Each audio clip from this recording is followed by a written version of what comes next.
احنا كنا بندردش سوا قبل الهوا، فكنا بنتكلم على لجنه الاستثمار.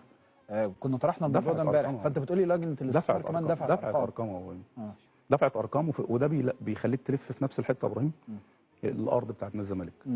في انديه ثانيه كان عندها مشاكل في اراضي قبل كده ورجعت لها. ايوه، استثناءات بتحصل في الكوره يا ابراهيم في الانديه الكبيره. فاتمنى من الناس تبص بصه لنادي الزمالك، لان احنا فعلا هيبقى عندنا مشكله يا ابراهيم، والناس شافت كده. لو انتوا عايزين ان نادي الزمالك ما يبقاش ليه وجود الفتره اللي جايه دي، يبقى خلي الارض دي ما ترجعش نادي الزمالك تاني. شوف، انا موقفي معلن في القصه بتاعت ارض نادي الزمالك، واساند فيها لحد الاخر بما يتوافق مع القانون. بس برضو وانا بقول ده، وانا بقول من حق مجلس الاداره، من حق جمهور الزمالك، ومن حق رموز الزمالك وكل اسماء نادي الزمالك ان هي تزق في مصلحه الزمالك عشان الارض دي ترجع، وان هي تعمل كل اللي تقدر عليه. في نفس الوقت انت كمجلس اداره لازم عندك حلول بديله. يعني مش هينفع تقعد طول الوقت مستني حل الموضوع. طيب الموضوع لحد دلوقتي تقدر تقول ايه؟ نقدر نقول مجمد، وضع مجمد، صح كده؟ طب انت ايه حلولك علشان تخرج من الازمه دي؟ يعني عشان تعرف تدي فلوس للعيبه بتاعتك كويس، علشان تعرف تصرف على الالعاب الثانيه. الزمالك مش كوره بس، علشان تحاسب اللعيب كمان يا ابراهيم. بص يا كابتن بركات، الفتره اللي فاتت دي مجلس الاداره كابتن حسين لبيب عمل حاجات كويسه جدا، وشال شيله مش شيلته. ماشي.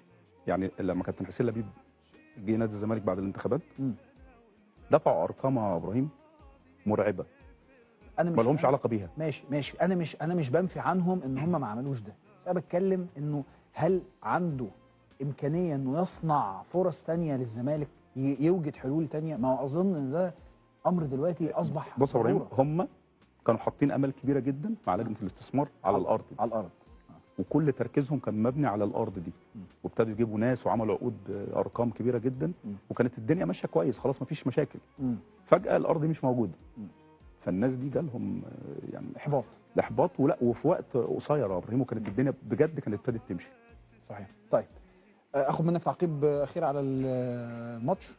يعني خلينا نتكلم على اخواننا بزير. عاجبك انت؟ لعيب كويس قوي. لعيب كوره. انا ليا وجهه نظر، شايف ان حظ نادي الزمالك كويس، وحظ جمهور نادي الزمالك كويس، وده مش مجامله لشيكا والله، ولكن حظ ان الراجل ده بيعتزل والصفقه دي بتيجي. والله طبعا لعيب كبير قوي، راجل لعيب ليه اللمسه المختلفه. الزمالك نادي كبير، وفي لعيبه كوره، في ناصر ماهر وفي عبد الله السعيد، وفي لعيبه كوره حريفه وحمدي ولكن في اللمسه المختلفه عند اخوان بزير. دي لمسه شيكابالا اللي كان بيبقى الجمهور. لا باشا حاجه. لا معلش يا باشا، مفيش حد الحلوه، مفيش حد زي شيكابالا. لا انت فهمتني غلط. لا انا يا باشا، بس انت فهمت غلط. بزيرة مين بقى وبتاع ايه يا باشا؟ يا جدع انت باشا عايز تمشي. عندنا يا شيك في لمسه مختلفه، في ريحه من شيكابالا. طبعا لا يمكن طبعا شيكابالا. بص هو يتكسف يقول انا اقول لا هو اللمسه الحلوه دي. بص والله العظيم اقسم بالله، ما عشان انتوا الاثنين قاعدين يا جماعه، انتوا نسخ نزلت مره واحده وما اتكررتش تاني، لا في بركات شبه بركات، مش هيحصل. دي انا نازل مني نسخه منير مراد قبل كده، اما ببص فيه اكني باصص في المرايه فعلا. دي نسخه نزلت قبل كده، بس نزلت في الفن. انزل في الشارع اسال اي حد، قول له في كام بركات جايه، يقول لك واحد بس. انزل في الشارع قول له في كام شيكابالا واحد بس. يا باشا نسخ ثانيه ماشي كويسه عظيمه تمام، امشي معاك في السكه. تقول لي بقى بزير. المهم ان هو لعيب كويس النهارده، مسجل هدفين، عامل 2 اسيست، بيلعب بروح، وده حاجه مهمه جدا ان انت تلعب بروح. فانا شايف ان هي اضافه كبيره جدا لنادي الزمالك. وحاجه كمان يا ابراهيم، سيبك من الجونين اللي هو جابهم واللي هو متع الجماهير النهارده، اللي هو قد ايه حاسس باللعيبه اللي بتلعب حواليه. شيكو بانزا بقى له فتره بعيد، هو النهارده بيعمل كل حاجه عشان شيكو بانزا يجيب جون.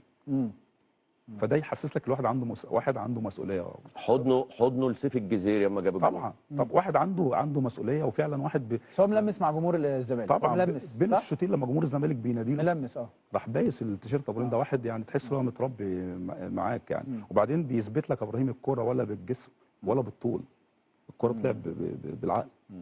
صح. وهو ده المختلف فيها.